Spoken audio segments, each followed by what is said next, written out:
भक्ति रसामृत सिंधु में श्री रूप गोस्वामी जी महाराज ने जहां 64 प्रकार की भक्ति का निरूपण किया है, वहां उन्होंने कहा है ऊर्जा दरो विशेषेण। प्रत्येक वैष्णव का धर्म है कि वह कार्तिक मास का विशेष आदर करे। सामान्य दिनों में जितना भजन साधन नियम करता हो, कार्तिक में उसे चौगुना कर देना चाहिए। चौगुना न कर सके तो कम से कम दुगुना तो जरूर करना चाहिए, ऐसा शास्त्रों में लिखा है। कार्तिक में दीपदान की भी बड़ी महिमा है। वैसे दीपदान 12 मास किया जाए उसकी बड़ी महिमा है, पर कार्तिक में दीपदान की विशेष महिमा है। इसलिए हमारे सनातन धर्म के ऋषि महर्षियों ने ऐसी परंपरा बना दी कि भले ही महीना भर कोई दीपदान न करे, पर दिवाली को तो दिया सब जलावेंगे, तो कम से कम इस महीना में एक दिन तो दीपदान हो जाए। कौन ऐसा होगा जो दीपावली को दीपक प्रज्वलित न करता हो? पर है पूरे महीने की विधि।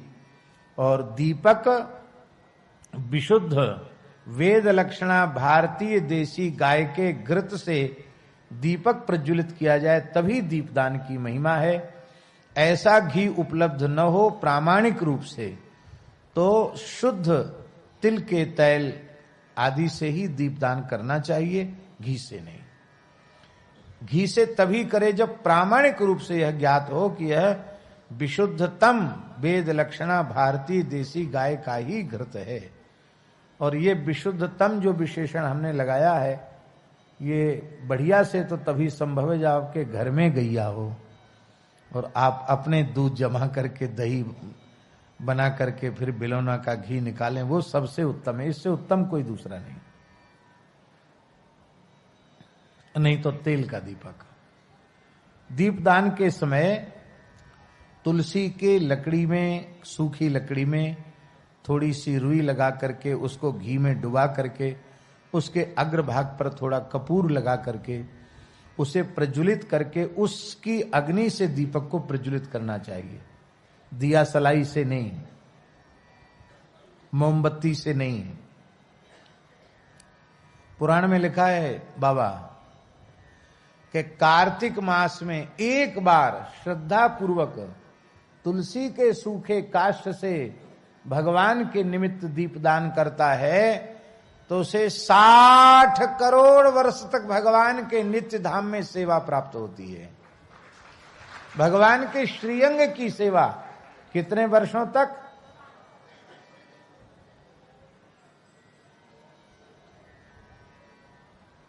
और जो बिना गिनती के दिया पे दिया प्रज्वलित करते हैं उनका तो, इसलिए हम बोलते हैं कि जो वैष्णव हो जाते हैं ना, उनका खाता चित्रगुप्त फाड़ के फेंक देते। कहां तक कलम घिसे। इतने पुण्य हैं उनके कि उन पुण्यों की गणना करने के लिए कितना कागज और कितनी कलम कितनी स्याही चाहिए। इसलिए कहते भैया अब तो ये भगवदीय जीव हो गया, अब इसके कोरे कागज पड़े हुए हैं, उस पर तो जय श्री कृष्ण लिखो, श्री कृष्णा शरणम लिखो, अब इसका तो सब खाता समाप्त है। वैष्णव के पुण्य की सीमा नहीं है और दीपदान करके उसका पुण्य अपने पास नहीं रखता। अनेन दीपदानाख्य कर्मणा श्री कृष्ण चंद्र प्रियताम नमम श्री कृष्णार्पणमस्तु श्री रामार्पणमस्तु, भगवान को अर्पित कर देता है। एक रानी थी बाबा, पुराणों में, स्कंद पुराण में कथा आती थी। सूर्यवंश की रानी थी, चक्रवर्ती सम्राट साम्राज्ञी थी वो। तो वो हमेशा दीपदान करती, बड़ा उसको प्रेम दीपदान में। नदी के सरयू जी के किनारे दीपदान, पीपल के नीचे दीपदान, तुलसी के नीचे दीपदान, बट के नीचे दीपदान, चौराहे पर दीपदान, आकाश दीपदान, ब्राह्मणों के यहां दीपदान, गौशाला में दीपदान। गौशाला में दीपक रखने की बड़ी महिमा है।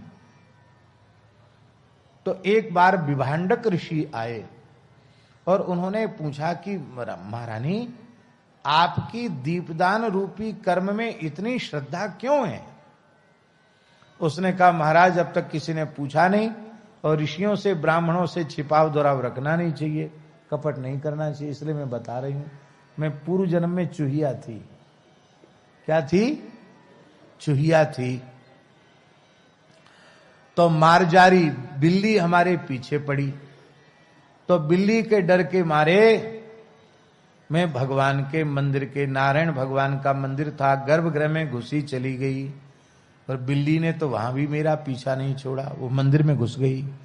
तो मैं भय के मारे सिंहासन पर चढ़ी और सिंहासन से कूदी, तो वहां जहां मंदिर में भीतर दीपक रखा था, दीपक के तेल में गिर गई। तो तेल में गिरने से क्या हुआ भैया जी? तेल में गिरने से क्या हुआ? कहते वो बत्ती जो मंदिर की थी वो धीमी पड़ गई थी, और मेरे गिरने से बत्ती आगे की ओर खिसक गई, सो और बढ़िया से प्रज्वलित हो गई। उस गरम तेल में गिरने से मेरे तो प्राण चले गए, मैं मर गई। किंतु धोखे से दीपक की बत्ती मेरे द्वारा गुणाक्षर न्याय से आगे खिसक गई थी। उस पुण्य के प्रभाव से मुझे सूर्य लोक की प्राप्ति हुई। कार्तिक मास में धोखे से दीपदान हो गया, दिया काऊ को, बत्ती काऊ की, तेल काऊ को, मैं तो चूया ही। बचवे के ताई मैंने छलांग लगाई और सौभाग्य से गिर गई दीपक के तेल में, बत्ती आगे बढ़ गई। तो उसके पुण्य के प्रभाव से मुझे सूर्य लोक की प्राप्ति हुई, और सूर्य लोक में सुख भोगने के बाद मैं चक्रवर्ती, सूर्य वंश के चक्रवर्ती सम्राट की साम्राज्ञी बनी। मुझे अपनी पूर्व जन्म की स्मृति में चूहिया थी, धोखे से दीपदान हो गया, तब उसकी इतनी महिमा है। और श्रद्धा पूर्वक दीपदान करें तब तो हमारे हृदय का अविद्या का अंधकार मिट जाएगा, और सदा सर्वदा के लिए भगवान के चरण कमल प्राप्त हो जाएंगे। यहां शैलेश जी 60 करोड़ वर्ष की जो बात है ना, वो 60 करोड़ इस अर्थ में है, माने अनंत काल के लिए। 60 का मतलब 60 करोड़ ही मत समझना, 60 करोड़ एक बड़ी संख्या है। बड़ी संख्या का मतलब है अनंत काल के लिए। क्यों? भगवान के धाम की तो मर्यादा है, यद गत्वा न निवर्तन्ते तद धाम परमम मम। पर कुछ न कुछ तो कहना पड़ेगा, इसलिए 60 करोड़ की एक सीमा बता दी कि एक बार दीपदान कार्तिक में कर ले तो 60 करोड़ वर्ष तक की, और भगवान की नित्य धाम में नित्य सन्निधि और भगवान का नित्य कैंकर्य प्राप्त होता है। अब एक बार और सुन लो, पूरे महीना भर दीपदान नहीं कर सके हो, कार्तिक के नियम का पालन नहीं कर पाए हो, तो एकादशी से पूर्णिमा तक भी दीपदान कर लोगे, नियम पालन कर लोगे, तो पूरे महीने के कल्पवास का पुण्य आपको मिल जाएगा। पर पुण्य अपने पास रखना नहीं, चोर डकैत पीछे लगे हुए हैं। कछु अच्छो काम करो, तत्काल बोल दो श्री कृष्णार्पण मस्तु।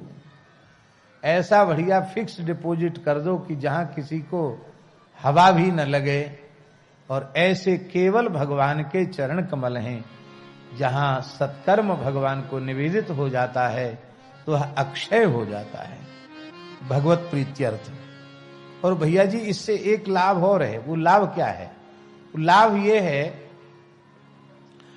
कि आपने जब कृष्णार्पण कर दिया तो आप में अहंकार नहीं रहेगा। ध्यान में ही बात, बड़ी सूक्ष्म बात है। और कृष्णार्पण करने के बाद भी अहंकार है कि मैंने इतना नाम, इतने लाख, इतने करोड़ नाम जप किया, या मैंने इतना दान किया, मैंने इतना पुण्य किया, तो इसका मतलब झूठ बोल रहे हो, तुमने कृष्णार्पण किया ही नहीं है। अर्पित कर दिया तो ठाकुर जी का हो गया, अब हम कहने सुनने के अधिकारी नहीं रहे। तो अहंकार से जीव, कर्तृत्वाभिमान से, कर्तापने के अहंकार से जीव बच जाता है। तो कार्तिक में दीपदान की महिमा है।